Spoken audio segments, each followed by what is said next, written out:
사랑하는 주님 감사합니다. 오늘도 새날을 허락하여 주시고 주의 말씀이 길이 되시고 빛이 되시니 감사합니다.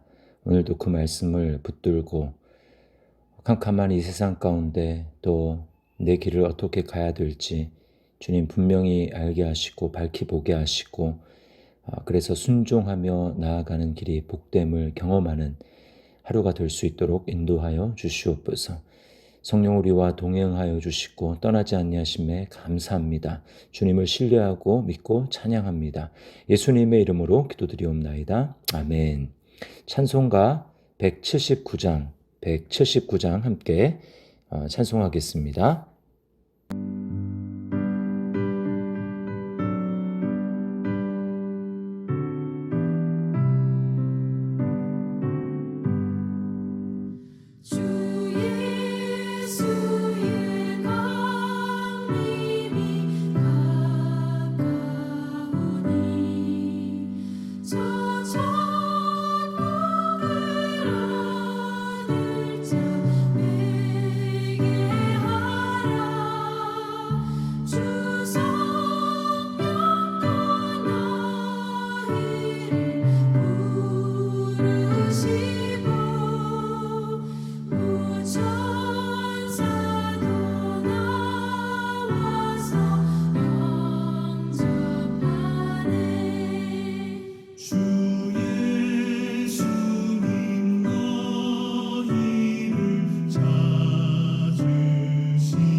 허리에 띠를 띠고 등불을 켜고 서 있으라. 너희는 마치 그 주인이 혼인집에서 돌아와 문을 두드리면 곧 열어주려고 기다리는 사람과 같이 되라. 주인이 와서 깨어있는 것을 보면 그 종들은 복이 있으리로다. 내가 진실로 너희에게 이르노니 주인이 띠를 띠고 그 종들을 자리에 앉히고 나와 수종들리라. 주인이 혹 2경에나 혹 3경에 이르러서도 종들이 그같이 하고 있는 것을 보면 그 종들은 복이 있으리로다. 너희도 아는 바니 집주인이 만일 도둑이 어느 때에 이를 줄 알았더라면 그 집을 뚫지 못하게 하였으리라. 그러므로 너희도 준비하고 있으라. 생각하지 않은 때에 인자가 오리라. 베드로가 여짜오되 주께서 이 비유를 우리에게 하심이니이까 모든 사람에게 하심이니이까? 지혜 있고 진실한 청지기가 되어 주인에게 그 집 종들을 맡아 때를 따라 양식을 나누어 줄 자가 누구냐? 주인이 이를 때 그 종이 그렇게 하는 것을 보면 그 종은 복이 있으리로다. 내가 참으로 너희에게 이르노니 주인이 그 모든 소유를 그에게 맡기리라. 만일 그 종이 마음에 생각하기를 주인이 더디오리라 하여 남녀 종들을 때리며 먹고 마시고 취하게 되면 생각하지 않은 날 알지 못하는 시각에 그 종의 주인이 이르러 엄히 때리고 신실하지 아니한 자의 받는 벌에 처하리니 주인의 뜻을 알고도 준비하지 아니하고 그 뜻대로 행하지 아니한 종은 많이 맞을 것이요 알지 못하고 맞을 일을 행한 종은 적게 맞으리라. 무릇 많이 받은 자에게는 많이 요구할 것이요 많이 맡은 자에게는 많이 달라 할 것이니라.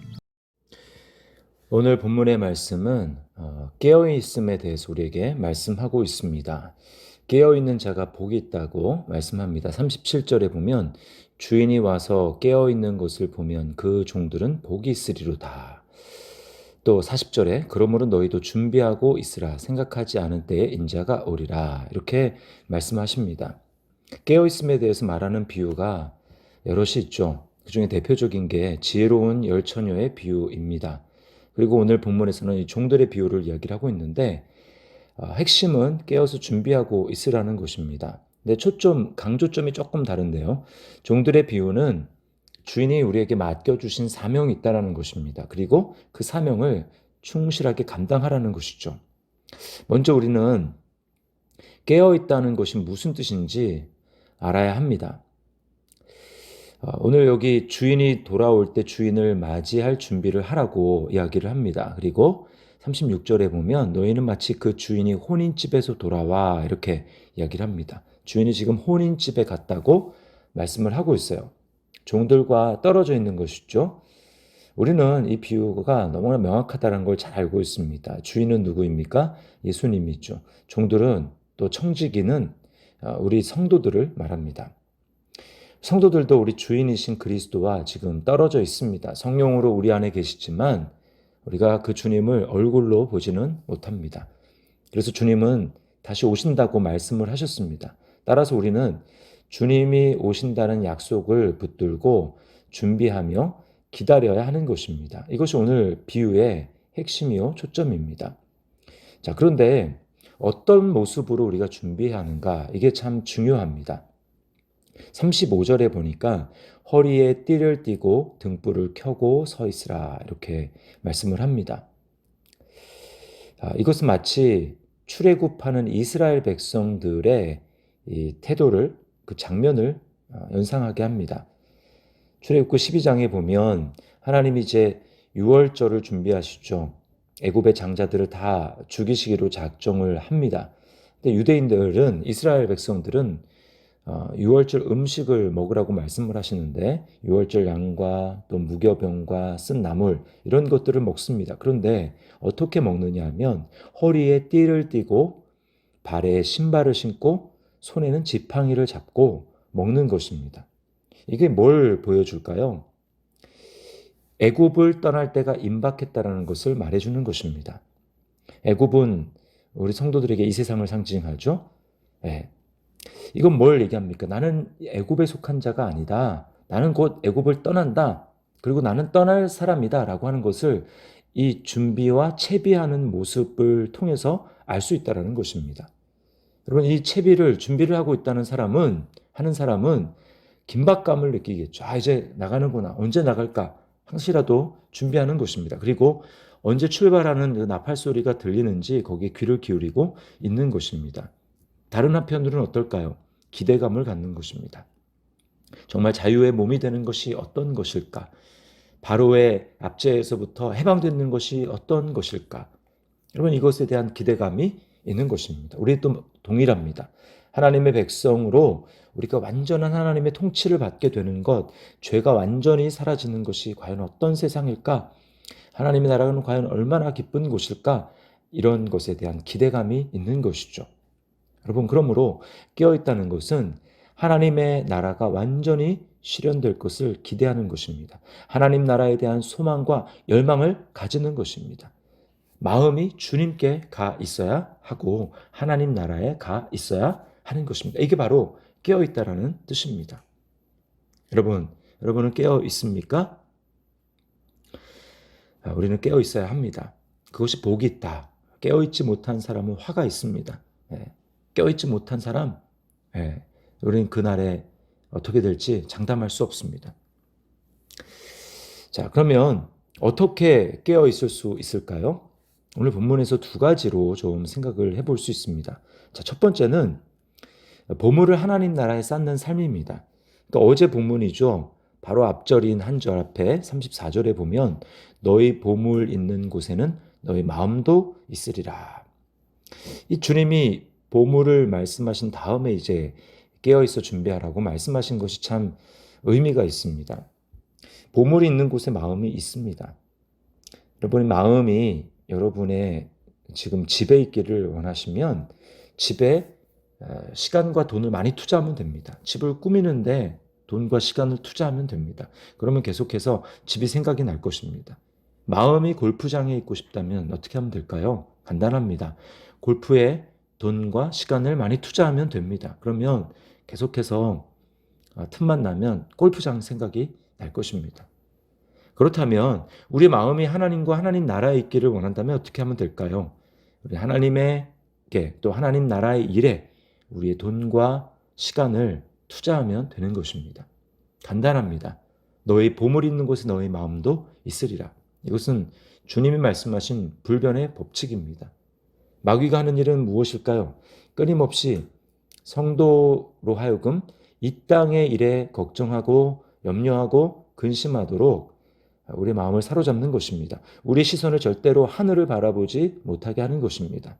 그래서 29절에 뭐라고 말씀합니까? 너희는 무엇을 먹을까 무엇을 마실까 하여 구하지 말며 근심하지도 말라. 바로 그 다음 절 30절에 이 모든 것은 세상 백성들이 구하는 것이라. 세상 백성들이 마귀에게 사로잡힌 자들이 구하는 것이 여러분 이 땅의 모든 것입니다.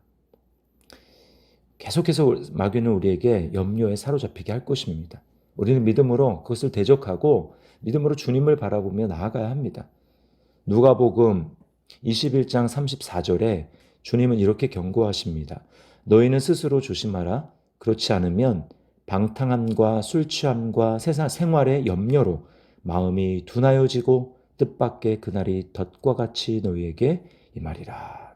덫과 같이 오늘 본문에는 뒤편에 도둑같이 주님이 오신다고 말씀해요. 성도들에게 절대 그런 일이 있어서는 안 됩니다. 우리는 그런 사람들이 아니에요. 우리는 덫과 같이 많은 것이 아니라 주님이 오는 것을 깨어 준비하며 주님을 맞이하는 사람들인 것입니다.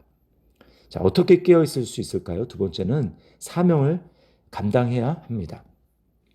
43절 말씀을 보세요.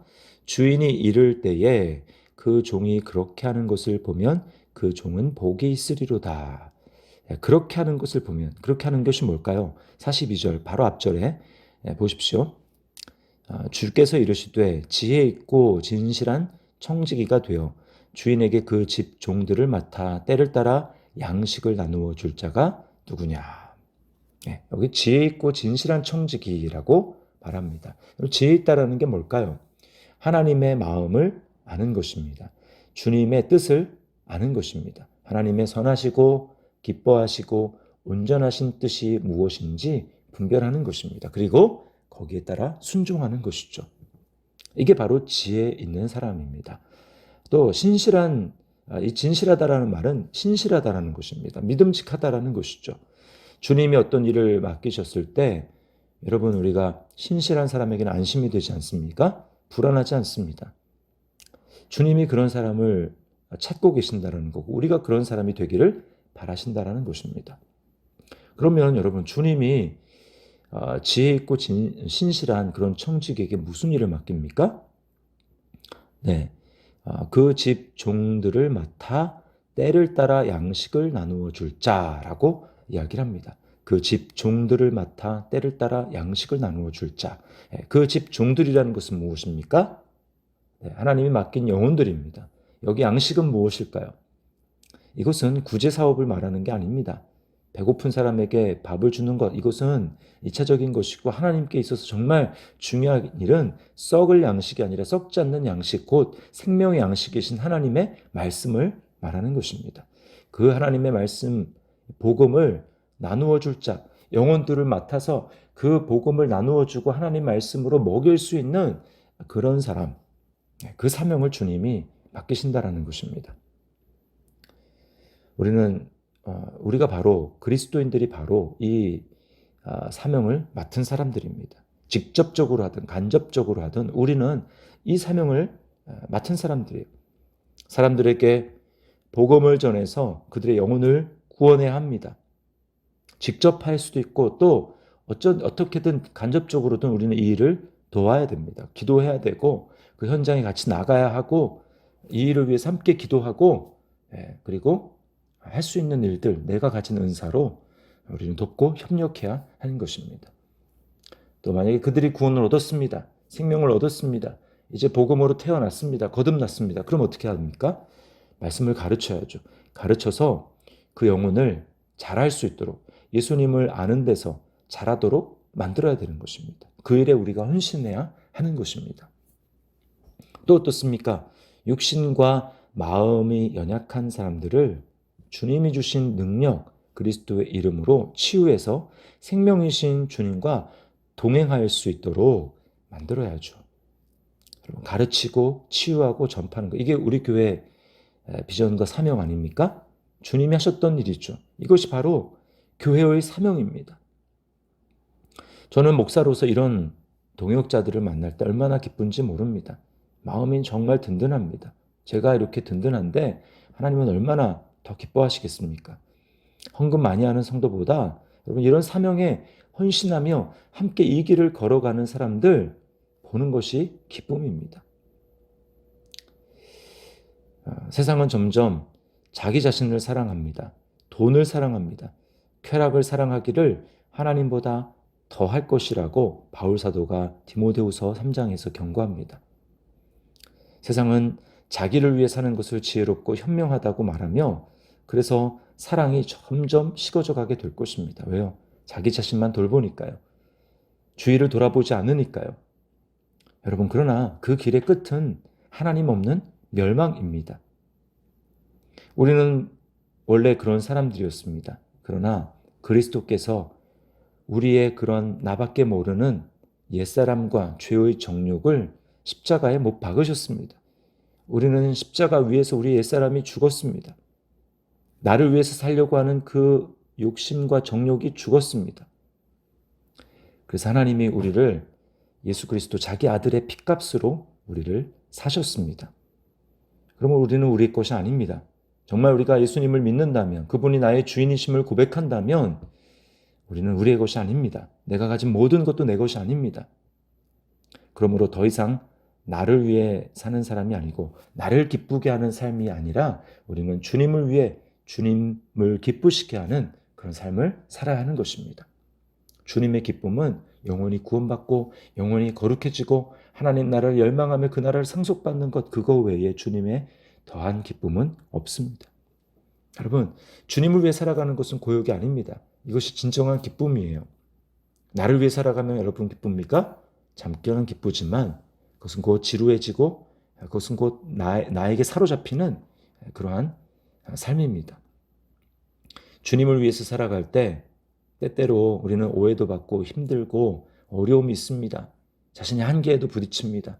그러나 그때에도 주님 말씀을 펴고 주님 앞에 나아가서 기도하면 주님의 음성으로 위로해 주십니다. 격려해 주십니다.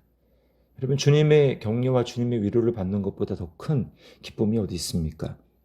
그리고 주님은 하나님 나라의 소망을 더욱 넘치도록 우리에게 부어주시는 것입니다. 오늘 이 말씀을 기억하고 여러분, 우리는 허리에 띠를 띠고 등불을 켜고 서 있으면서 언제 주님이 오시는지 기다려야 합니다. 주님이 오실 때 그렇게 깨어있는 모습으로 주님을 맞는 것, 그것이 복된 삶이죠. 어떻게 그렇게 살 수 있다고요? 네, 우리가 보물 있는 곳에 마음이 있다고 우리는 보물을 주님 나라에 쌓아야 합니다. 우리의 재물과 우리의 시간과 우리가 가진 은사와 내가 가진 모든 것, 그것을 가지고 하나님 나라에 써야 됩니다. 구체적으로 뭡니까? 사명을 감당하는 것입니다. 복음을 전해서 영혼을 구원하는 것입니다. 그들을 양육해서 성장시키는 것입니다. 그리고 사람들을 치유하는 것입니다. 이것만이 여러분 영원히 남을 것입니다. 영원히 기억될 것입니다. 세상이 다 없어져도 하나님 이것을 기억하는 것입니다. 이것을 위해 살아가는 사람은 바보가 아닙니다. 그 사람이 정말 지혜로운 사람입니다. 저와 여러분이 주님이 복이 있도다, 복이 있도다 라고 두 번이나 말씀하신 바로 그런 깨어서 준비하고 있는 그러한 하나님의 사람들, 그래서 주님을 맞이하는 그런 사람들 다 될 수 있기를 예수님의 이름으로 축복합니다. 하나님 아버지 감사합니다. 오늘 말씀을 통하여서 다시 한번 우리를 깨우쳐 주심에 감사합니다. 우리는 주님을 기다리고 열망할 수 없는 사람들이었습니다. 그것을 어리석게 여기는 사람들이었습니다. 그러나 주님의 놀라운 은혜로 말미암아 우리에게 죽은 소망이 아니라 산 소망을 허락하여 주시고 주님이 다시 오실 것을 기대할 수 있는 그런 놀라운 은혜를 주신 것을 감사합니다. 아버지, 이 세상에 우리의 마음이 빼앗기지 아니하도록 인도하여 주시고 출애굽하는 이스라엘 백성들처럼 주님 하나님 나라에 우리의 마음이 온전히 가 있을 수 있도록 인도하여 주시옵소서. 주님, 날마다 보물을 하늘에 쌓는, 그래서 우리의 마음이 늘 주님께 있는 하나님 나라에 있을 수 있는 그런 사람 될 수 있도록 인도하여 주시고 주님이 하시던 그 일, 영광스러운 그 일을 이제 우리에게 교회에 성도에게 맡겨주셨사오니 주님 이 복음을 전파하고 아버지 사람들을 가르치며 주님 치유하는 이 사명을 정말 기쁨으로 감당할 수 있도록 인도하여 주시고 주님 오실 그날에 정말 주님께 드릴 열매를 가득 안고 주님을 맞이하는 우리 모두가 될 수 있도록 주님 은혜 베풀어 주옵소서. 잠깐이면 없어질 이 세상 주님 여기에 미련두지 않도록 인도하여 주시고 날마다 하나님 나라를 알아가는 열망하는 기쁨이 우리에게 넘칠 수 있도록 역사하여 주시옵소서. 감사드리며 예수님의 이름으로 기도드리옵나이다. 아멘. 하늘에 계신 우리 아버지여, 이름이 거룩히 여김을 받으시오며 나라의 마옵시며 뜻이 하늘에서 이룬 것 같이 땅에서도 이루어지이다. 오늘날 우리에게 일용할 양식을 주옵시고 우리가 우리에게 죄 지은 자를 사하여 준 것 같이 우리 죄를 사하여 주옵시고 우리를 시험에 들게 하지 마옵시고 다만 악에서 구하옵소서. 대개 나라와 권세와 영광이 아버지께 영원히 있사옵나이다. 아멘. 오늘도 각자의 처소에서 기도 음악 들으시면서 주님과 깊이 교제하며 하나님의 그 영광을 경험할 수 있기를 주님의 이름으로 축복합니다.